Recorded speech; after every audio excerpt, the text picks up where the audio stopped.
नाम का प्रभाव। किसी जंगल में हाथियों का एक विशाल झुंड रहता था। उस झुंड के राजा का नाम था चतुर्दंत। एक बार अनावृष्टि के कारण वन में सूखा पड़ गया। पानी की कमी से सभी जीव जंतु व्याकुल हो उठे। हाथियों ने भी जाकर गजराज चतुर्दंत से गुहार की। हाथियों के अनुरोध पर चतुर्दंत उनको लेकर पानी की खोज में चल पड़ा। अंत में एक ऐसे सरोवर पर पहुंच गए जो जल से लबालब भरा हुआ था।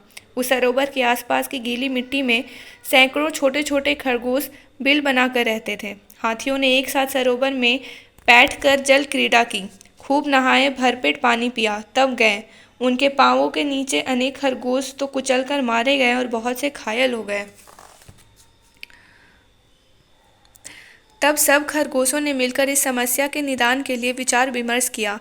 कुछ ने कहा, हमें यह स्थान छोड़कर तत्काल अन्यत्र चले जाना चाहिए, लेकिन अधिकतर खरगोशों ने इसका विरोध किया।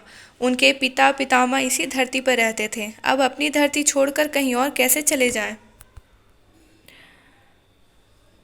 बहुत सोच समझकर एक वृद्ध खरगोश ने कहा, अगर यहाँ से नहीं हटना चाहते तो हाथियों को भयभीत करके भगाने का कोई उपाय करना होगा। हमारे राजा विजयदत्त तो चंद्रमंडल में ही रहते हैं, उनके नाम से हाथियों को प्रभावित किया जाए तो बात बन सकती है।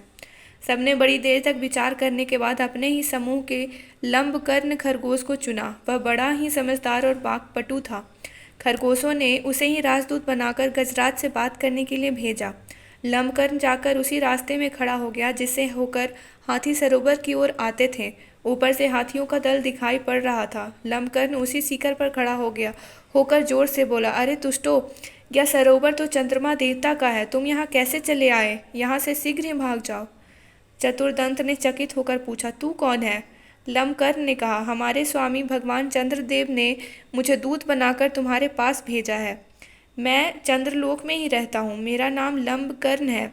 भगवान चंद्रदेव ने संदेश दिया है कि तुम मतवाले हाथियों ने सरोवर के समीप रहने वाले हमारे कुटुंबी अनेक खरगोशों की हत्या कर दी है।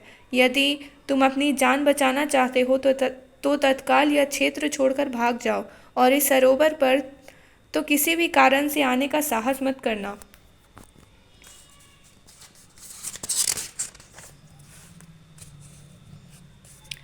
गजराज चतुर्दत्त ने सनसक होकर पूछा, भगवान चंद्रदेव इस समय कहाँ हैं? खरगोश बोला, इस समय वे इस सरोवर में ही हैं। तुम्हारे दुष्ट हाथियों के अत्याचार से मृत और आहत खरगोशों के परिवारजनों को आश्वासन देने के लिए वे स्वयं यहाँ आए हैं। गजराज ने आग्रह किया, हमें भी उनके दर्शन करा दो। खरगोश बोला, यदि तुम अकेले ही मेरे साथ चलोगे तो मैं अवश्य भगवान चंद्रदेव के दर्शन करवा दूंगा। और वह रात में गजराज को सरोवर के तट पर ले आया। पानी में चंद्रमा के प्रतिबिंब को दिखाकर वह बोला, चुपचाप दर्शन कर लो, भगवान चंद्रदेव इस समय समाधि में लीन है। प्रणाम करके तुम तत्काल यहाँ से जल्दी ही भाग जाओ। यदि उनकी समाधि भंग हो गई तो वह क्रोध में आकर तुम सबको मार डालेंगे। हाथी ने चंद्रमा को प्रणाम किया और भय के मारे अपने परिवार को साथ लेकर रातों रात वहाँ से भाग गया। कौवा बोला, इसलिए कहता हूँ महान व्यक्ति का नाम ही बहुत होता है। वैसे भी नीच स्वभाव से किसी क्षुद्र प्राणी को कभी अपना राजा नहीं बनाना चाहिए। एक दुष्ट प्राणी को न्यायाधीश मानकर एक शशक और कपिंजल दोनों ने अपनी जान गंवा दी थी। पक्षियों ने पूछा, यह घटना कैसे हुई थी? कौवा बताने लगा,